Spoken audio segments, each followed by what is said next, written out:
Welcome back to our channel Prash. Learning is fun. In this video, I am going to perform an activity. For this activity, we need a glass tumbler, a transparent glass tumbler, and a coin. Place a coin on the table and place a glass tumbler on the coin. Observe the coin from the side of the glass. Can we see the coin? Yes, we are able to see the coin. Now, fill the glass tumbler with water.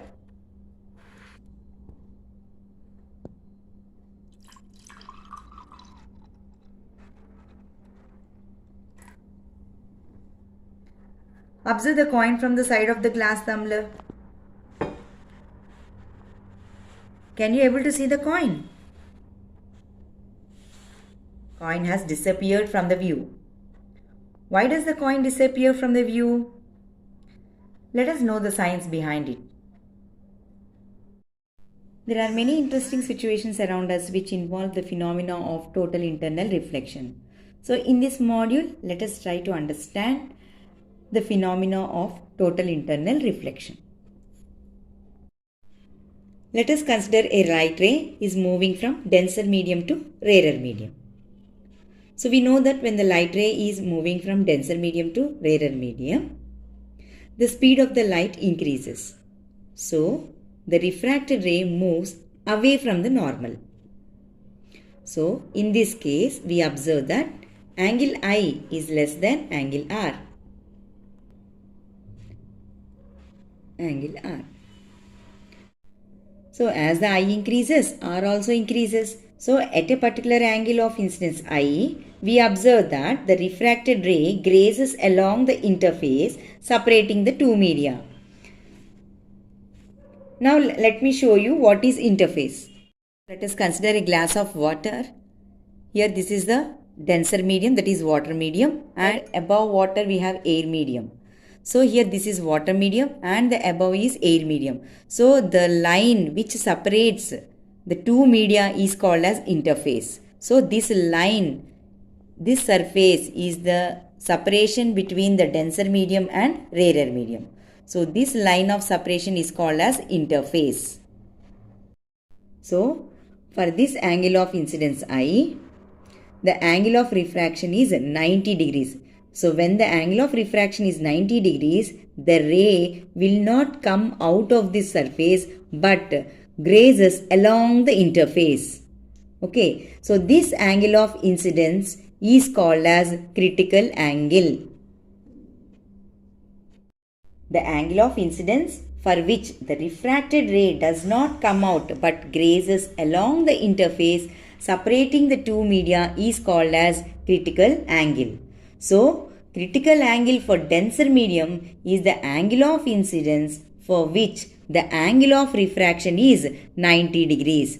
That means the angle of incidence for which angle of refraction is 90, that angle of incidence is called as critical angle. So let us find the formula to write the critical angle. So let us apply Snell's law. So to apply Snell's law, this is a denser medium. So I will take it as N of D, this one. And this is rarer medium. So N of air, N of R I am writing. So let us apply Snell's law here. So according to Snell's law, we know that N1 sin I is equal to N2 sin R. This is the Snell's law. So N1 is the medium in which angle of incidence is present. So angle of incidence is present in denser medium.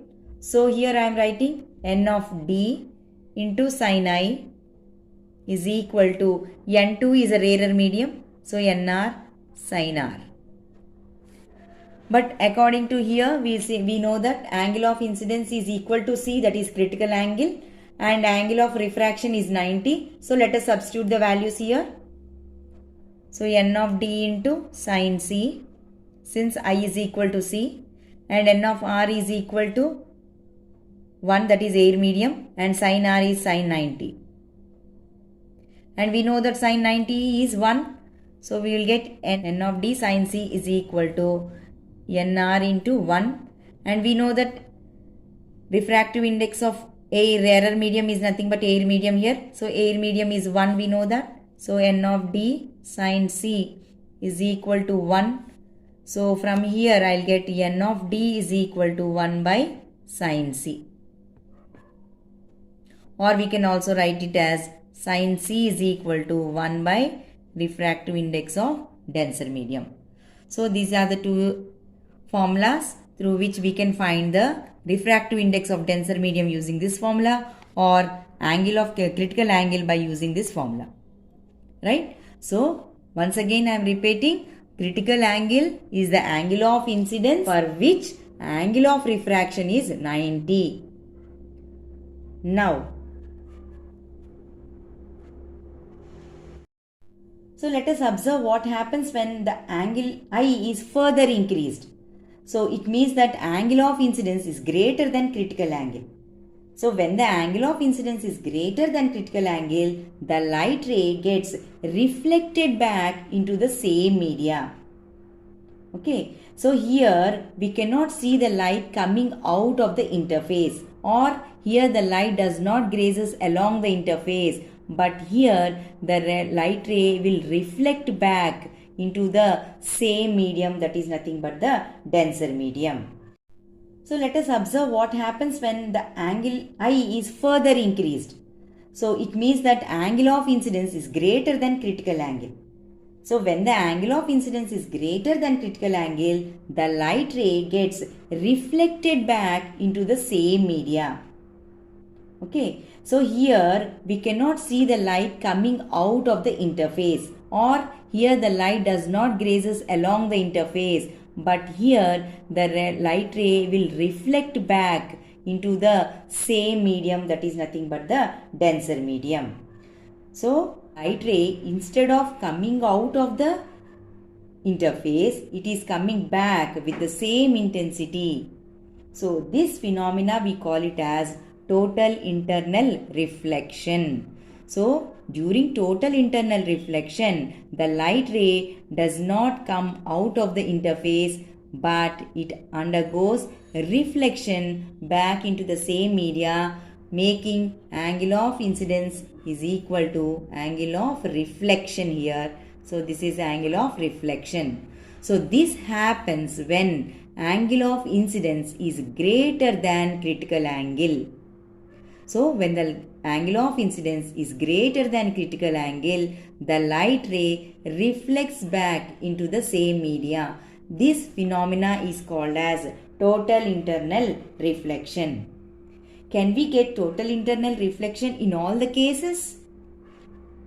No, we cannot get the total internal reflection in all the cases. So to get the total internal reflection, the light ray should travel from denser medium to rarer medium. This is the first condition. The light ray has to travel from denser medium to rarer medium. And second condition is that angle of incidence must be greater than critical angle. So under these two conditions, we will get total internal reflection. Right? So it is clear that when the angle of incidence is less than critical angle, here it is less than critical angle, angle I is less than critical angle, then we will get, the light ray will undergo refraction. So refraction takes place when angle of incidence is less than critical angle. And when the angle of incidence is equal to critical angle, what happens? The light ray will grazes along the interface.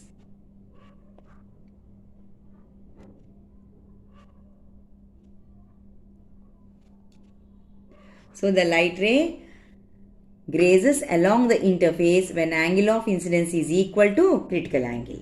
When the angle of incidence is greater than critical angle, then the light ray reflects back into same media. Reflects.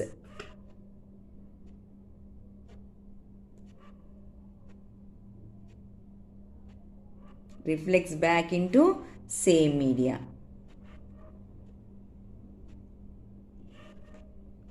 Okay, let me repeat once again. The angle of incidence is less than critical angle. The light ray undergoes refraction.